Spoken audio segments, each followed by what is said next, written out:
This reading by Stuart Wills. Moby Dick by Herman Melville, Chapter 3. The Spouter Inn.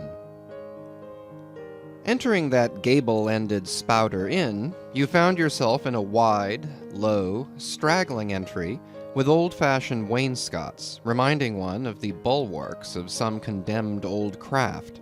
On one side hung a very large oil painting, so thoroughly besmoked and every way defaced that, in the unequal cross-lights by which you viewed it, it was only by diligent study and a series of systematic visits to it, and careful inquiry of the neighbors, that you could anyway arrive at an understanding of its purpose. Such unaccountable masses of shades and shadows that at first you almost thought some ambitious young artist in the time of the New England hags had endeavored to delineate chaos bewitched.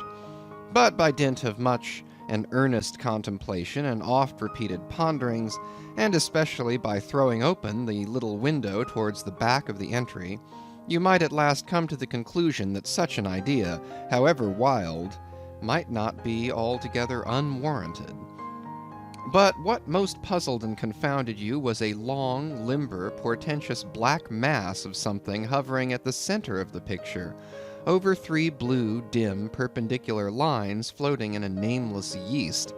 A boggy, soggy, squitchy picture, truly, enough to drive a nervous man distracted.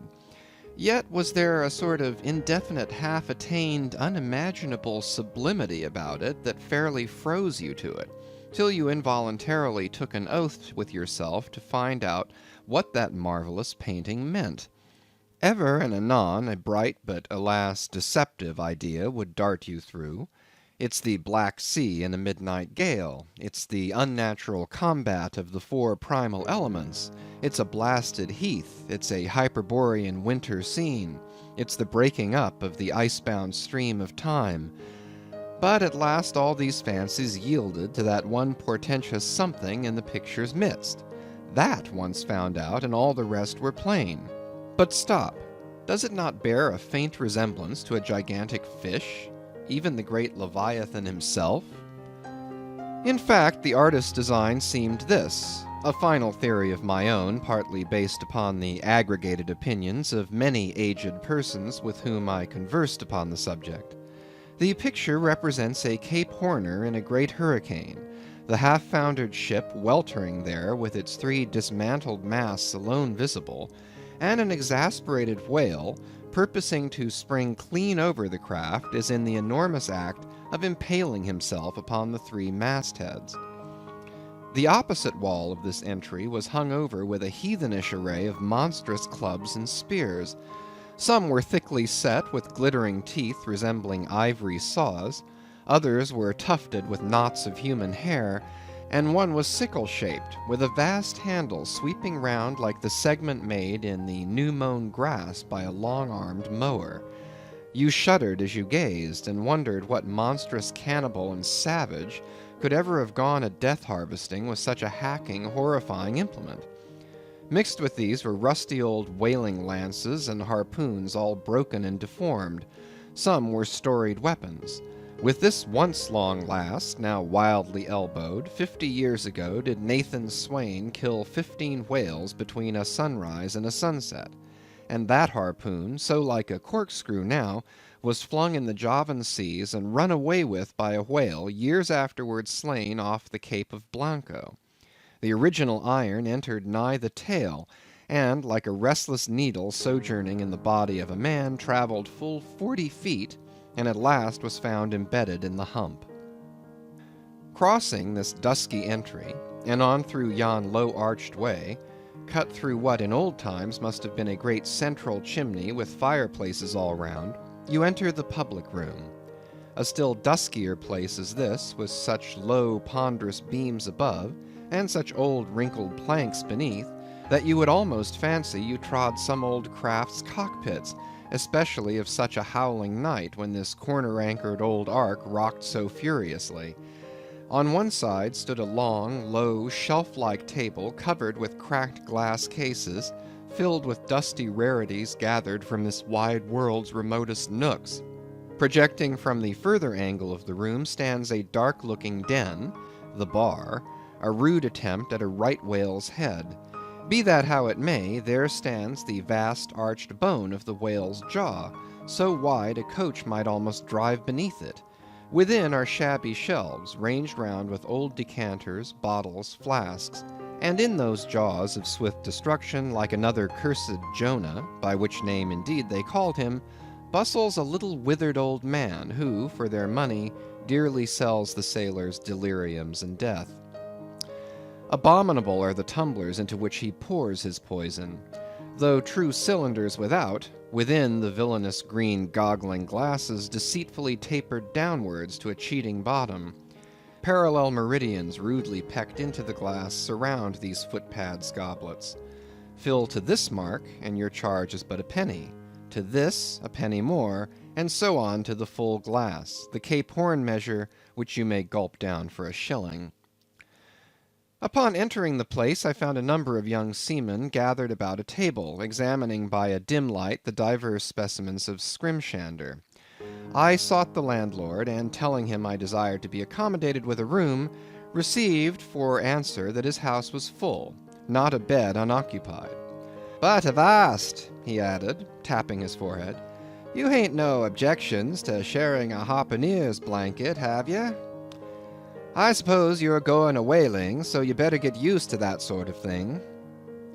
I told him that I never liked to sleep two in a bed, that if I should ever do so, it would depend upon who the harpooneer might be, and that if he, the landlord, really had no other place for me, and the harpooneer was not decidedly objectionable, why, rather than wander further about a strange town on so bitter a night, I would put up with the half of any decent man's blanket. "I thought so. All right, take a seat. Supper? You want supper? Supper'll be ready directly." I sat down on an old wooden settle, carved all over like a bench on the battery. At one end, a ruminating tar was still further adorning it with his jackknife, stooping over and diligently working away at the space between his legs. He was trying his hand at a ship under full sail, but he didn't make much headway, I thought. At last, some 4 or 5 of us were summoned to our meal in an adjoining room. It was cold as Iceland, no fire at all. The landlord said he couldn't afford it. Nothing but 2 dismal tallow candles, each in a winding sheet. We were fain to button up our monkey jackets and hold to our lips cups of scalding tea with our half-frozen fingers. But the fare was of the most substantial kind.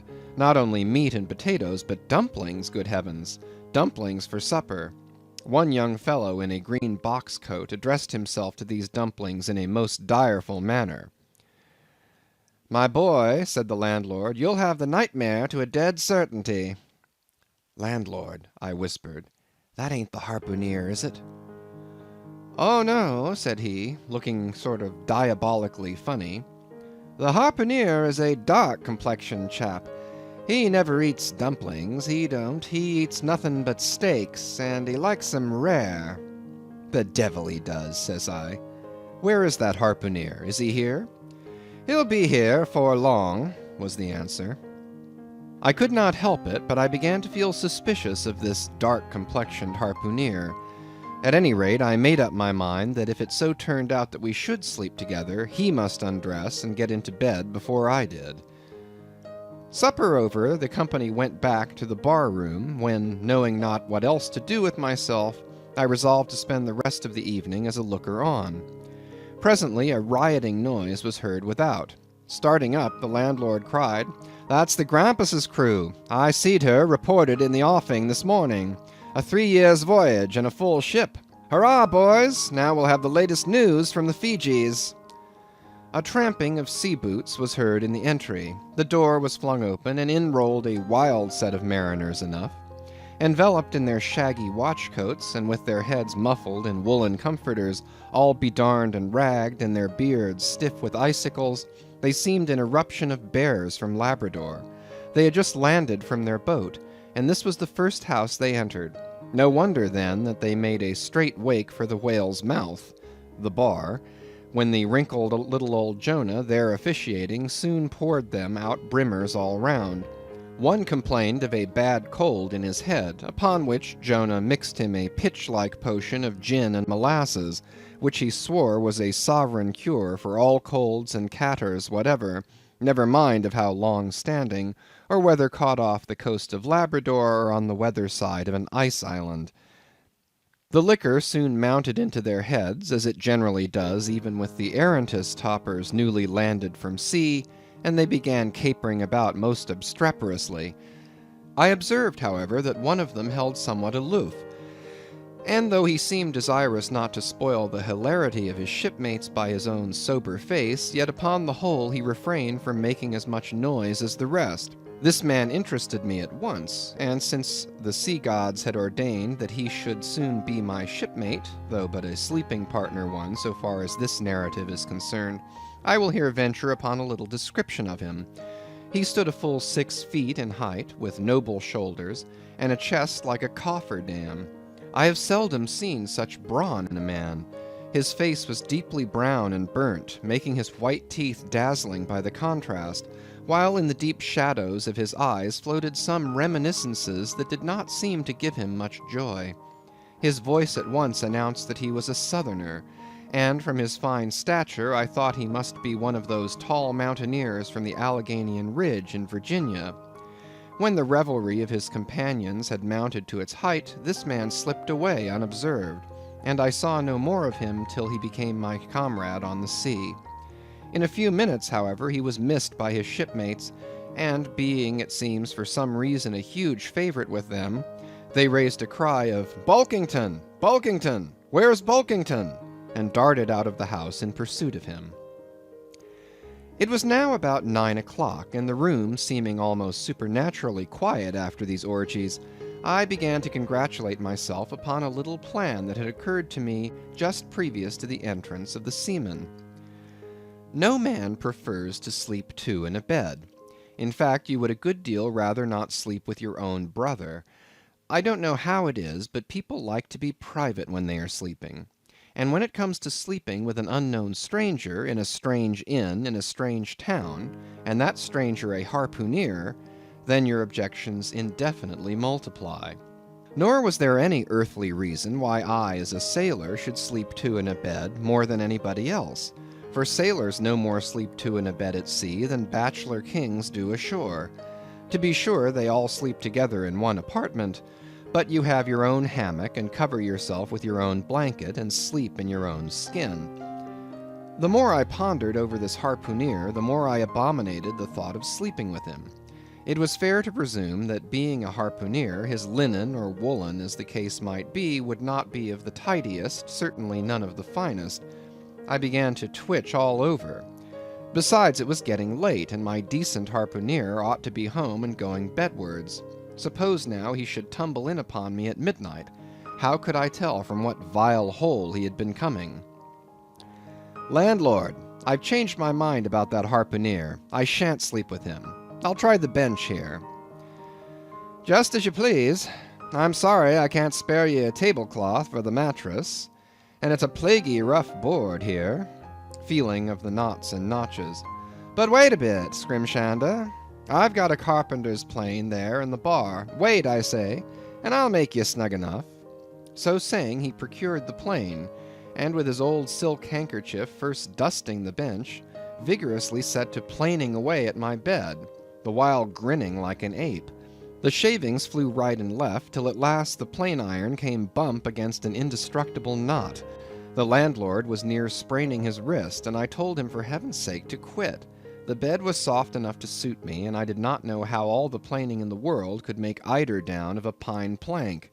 So gathering up the shavings with another grin, and throwing them into the great stove in the middle of the room, he went about his business, and left me in a brown study. I now took the measure of the bench, and found that it was a foot too short, but that could be mended with a chair. But it was a foot too narrow, and the other bench in the room was about 4 inches higher than the planed one, so there was no yoking them. I then placed the first bench lengthwise along the only clear space against the wall, leaving a little interval between for my back to settle down in. But I soon found that there came such a draught of cold air over me from under the sill of the window that this plan would never do at all, especially as another current from the rickety door met the one from the window, and both together formed a series of small whirlwinds in the immediate vicinity of the spot where I had thought to spend the night. The devil fetch that harpooneer, thought I. But stop, couldn't I steal a march on him? Bolt his door inside and jump into his bed, not to be wakened by the most violent knockings? It seemed no bad idea, but upon second thoughts I dismissed it. For who could tell but what the next morning, so soon as I popped out of the room, the harpooneer might be standing in the entry, all ready to knock me down. Still, looking round me again, and seeing no possible chance of spending a sufferable night unless in some other person's bed, I began to think that after all I might be cherishing unwarrantable prejudices against this unknown harpooneer. Thinks I, I'll wait a while. He must be dropping in before long. I'll have a good look at him then, and perhaps we may become jolly good bedfellows after all. There's no telling. But though the other boarders kept coming in by ones, twos, and threes, and going to bed, yet no sign of my harpooneer. "Landlord," said I, "what sort of chap is he? Does he always keep such late hours?" It was now hard upon 12 o'clock. The landlord chuckled again with his lean chuckle, and seemed to be mightily tickled at something beyond my comprehension. "No," he answered, "generally he's an early bird, early to bed and early to rise. Yes, he's the bird what catches the worm. But tonight he went out a-peddling, you see, and I don't see what on earth keeps him so late, unless maybe he can't sell his head." "Can't sell his head? What sort of a bamboozlingly story is this you're telling me?" getting into a towering rage. "Do you pretend to say, landlord, that this harpooneer is actually engaged this blessed Saturday night, or rather Sunday morning, in peddling his head around town?" "That's precisely it," said the landlord, "and I told him he couldn't sell it here, the market's overstocked." "With what?" shouted I. "With heads, to be sure. Ain't there too many heads in the world?" "I tell you what it is, landlord," I said quite calmly. "You'd better stop spinning that yarn to me. I am not green." "Maybe not," taking a stick out and whittling a toothpick, "but I rather guess you'll be done brown if that 'ere harpooneer hears you a-slanderin' his head." "I'll break it for him," said I, now flying into a passion against this unaccountable farrago of the landlord's. "It's broke already," said he. "Broke," said I. "Broke, do you mean?" "Certain, and that's the very reason he can't sell it, I guess." "Landlord," said I, going up to him as cool as Mount Hecla in a snowstorm, "landlord, stop whittling. You and I must understand one another, and that too without delay. I come to your house and want a bed. You tell me you can only give me half of one, that the other half belongs to a certain harpooneer. And about this harpooneer, whom I have not yet seen, you persist in telling me the most mystifying and exasperating stories, tending to beget in me an uncomfortable feeling towards the man whom you design for my bedfellow. A sort of connection, landlord, which is an intimate and confidential one in the highest degree. I now demand of you to speak out and tell me who and what this harpooneer is, and whether I shall be in all respects safe to spend the night with him.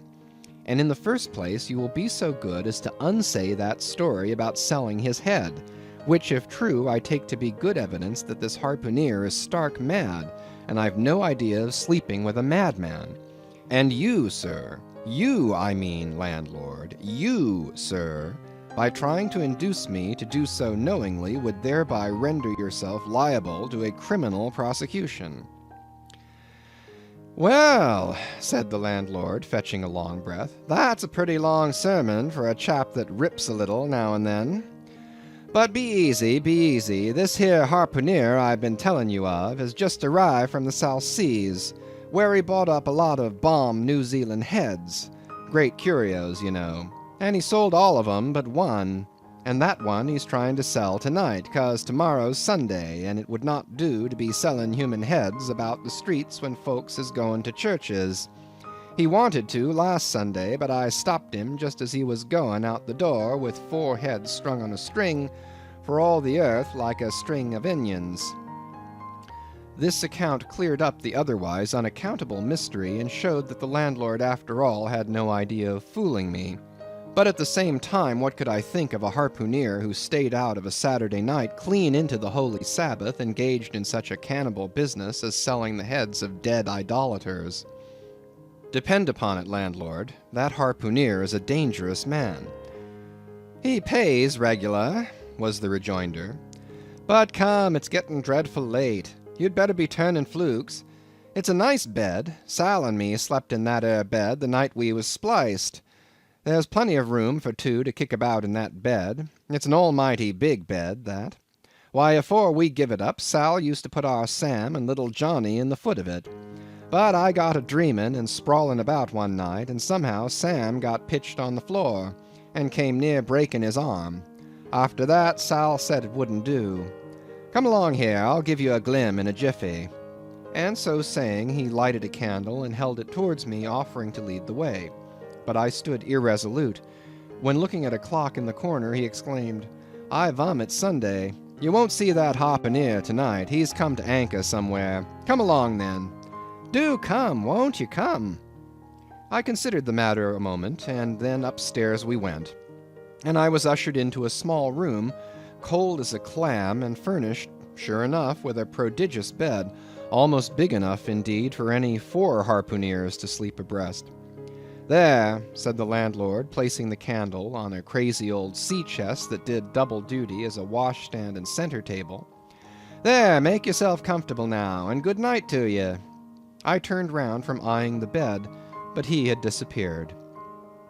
Folding back the counterpane, I stood over the bed. Though none of the most elegant, it yet stood the scrutiny tolerable well. I then glanced round the room, and besides the bedstead and center table, could see no other furniture belonging to the place, but a rude shelf, the 4 walls, and a papered fireboard representing a man striking a whale. Of things not properly belonging to the room, there was a hammock lashed up and thrown upon the floor in one corner, also a large seaman's bag containing the harpooneer's wardrobe, no doubt in lieu of a land trunk.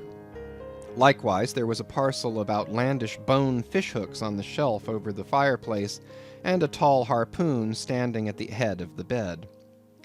But what is this on the chest? I took it up, and held it close to the light, and felt it, and smelt it, and tried every way possible to arrive at some satisfactory conclusion concerning it. I can compare it to nothing but a large doormat, ornamented at the edges with little tinkling tags, something like the stained porcupine quills round an Indian moccasin. There was a hole or slit in the middle of this mat, as you see the same in South American ponchos. But could it be possible that any sober harpooneer could get into a doormat and parade the streets of any Christian town in that sort of guise? I put it on to try it, and it weighed me down like a hamper, being uncommonly shaggy and thick, and I thought a little damp, as though this mysterious harpooneer had been wearing it of a rainy day. I went up to it in a bit of glass stuck against the wall, and I never saw such a sight in my life. I tore myself out of it in such a hurry that I gave myself a kink in the neck. I sat down on the side of the bed and commenced thinking about this head-peddling harpooneer and his doormat. After thinking some time on the bedside, I got up and took off my monkey jacket, and then stood in the middle of the room thinking. Then I took off my coat and thought a little more in my shirt sleeves. But beginning to feel very cold now, half undressed as I was, and remembering what the landlord said about the harpooneer's not coming home at all that night, it being so very late, I made no more ado, but jumped out of my pantaloons and boots, and then, blowing out the light, tumbled into bed, and commended myself to the care of heaven. Whether that mattress was stuffed with corn cobs or broken crockery, there is no telling, but I rolled about a good deal and could not sleep for a long time. At last I slid off into a light doze, and had pretty nearly made a good offing towards the land of Nod, when I heard a heavy footfall in the passage, and saw a glimmer of light come into the room from under the door. Lord save me, thinks I, that must be the harpooneer, the infernal head peddler. But I lay perfectly still, and resolved not to say a word till spoken to. Holding a light in one hand, and that identical New Zealand head in the other, the stranger entered the room, and without looking towards the bed, placed his candle a good way off from me on the floor in one corner, and then began working away at the knotted cords of the large bag I before spoke of as being in the room. I was all eagerness to see his face, but he kept it averted for some time while employed in unlacing the bag's mouth. This accomplished, however, he turned round, when, good heavens, what a sight! Such a face! It was of a dark purplish yellow color, here and there stuck over with large blackish-looking squares. Yes, it's just as I thought. He's a terrible bedfellow. He's been in a fight, got dreadfully cut, and here he is just from the surgeon. But at that moment he chanced to turn his face so towards the light that I plainly saw they could not be sticking plasters at all, those black squares on his cheeks. They were stains of some sort or other. At first I knew not what to make of this, but soon an inkling of the truth occurred to me. I remembered a story of a white man, a whaleman too, who, falling among the cannibals, had been tattooed by them. I concluded that this harpooneer in the course of his distant voyages must have met with a similar adventure. And what is it, thought I, after all? It's only his outside. A man can be honest in any sort of skin. But then, what to make of his unearthly complexion? That part of it, I mean, lying round about and completely independent of the squares of tattooing. To be sure, it might be nothing but a good coat of tropical tanning, but I never heard of a hot sun tanning a white man into a purplish yellow one.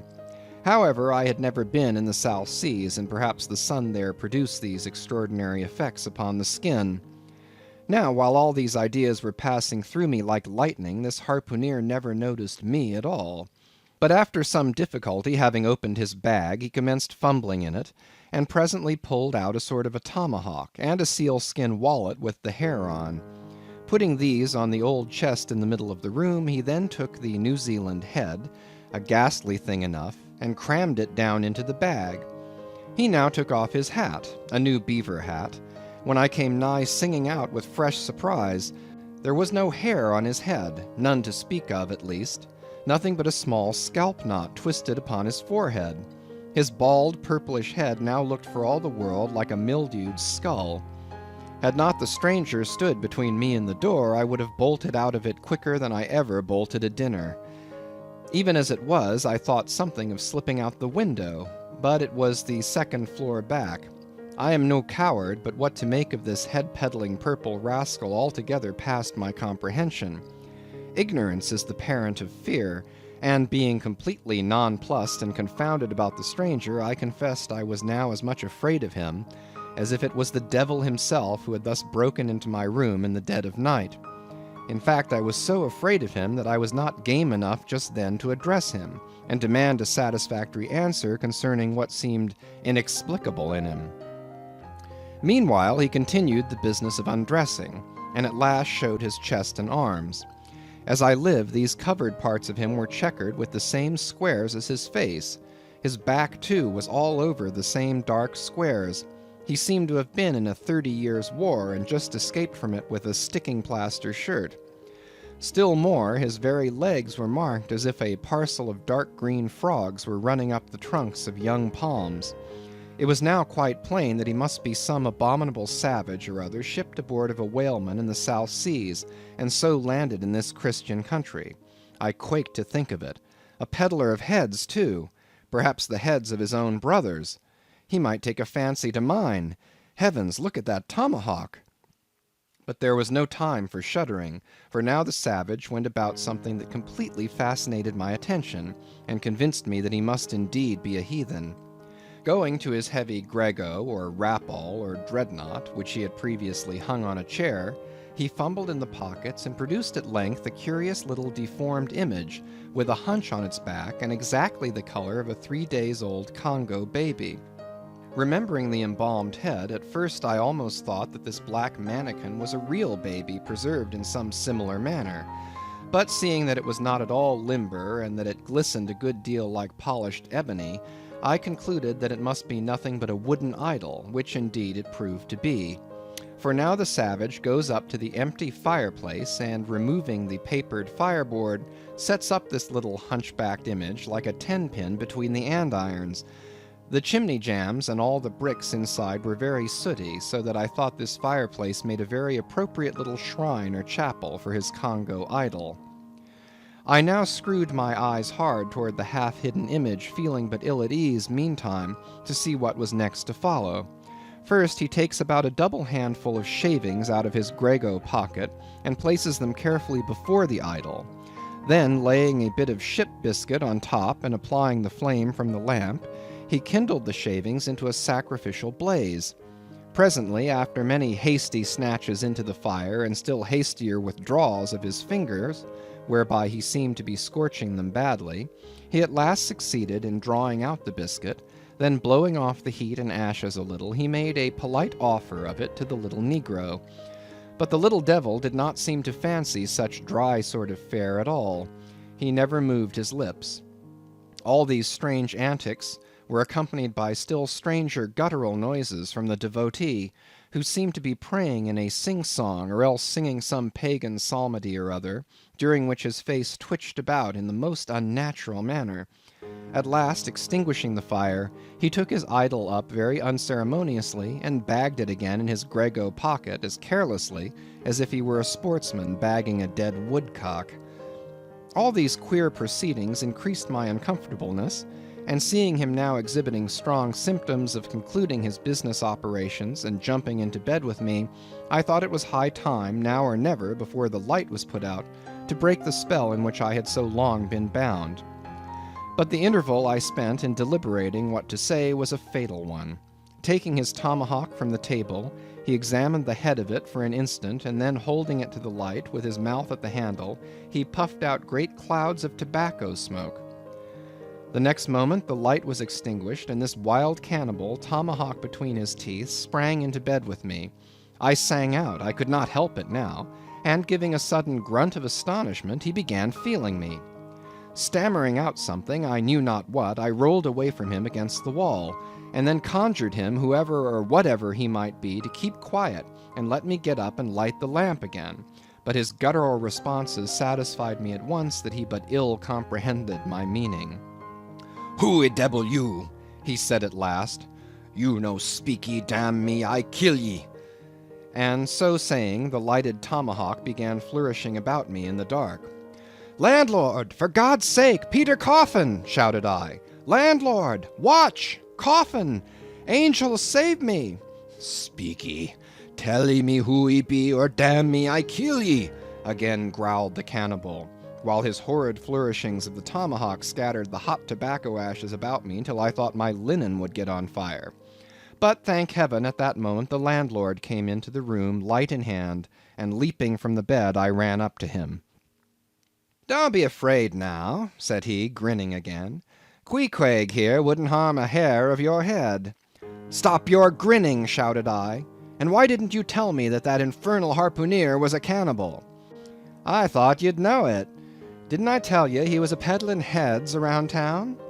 But turn flukes again and go to sleep. Queequeg, look here. You sabby me, I sabby you. This man sleepy you. You sabby?" "Me sabby plenty," grunted Queequeg, puffing away at his pipe and sitting up in bed. "You getty in," he added, motioning to me with his tomahawk, and throwing the clothes to one side. He really did this in not only a civil, but really a kind and charitable way. I stood looking at him a moment. For all his tattooings, he was on the whole a clean, comely-looking cannibal. What's all this fuss I have been making about, thought I to myself. The man's a human being just as I am. He has as much reason to fear me as I have to be afraid of him. Better sleep with a sober cannibal than a drunken Christian. "Landlord," said I, "tell him to stash his tomahawk there, or pipe, or whatever you call it. Tell him to stop smoking, in short, and I will turn in with him. But I don't fancy having a man smoking in bed with me. It's dangerous. Besides, I ain't insured." This being told to Queequeg, he at once complied, and again politely motioned me to get into bed, rolling over to one side as much to say, "I won't touch a leg of you." "Good night, landlord," said I. "You may go." I turned in, and never slept better in my life. End of chapter 3.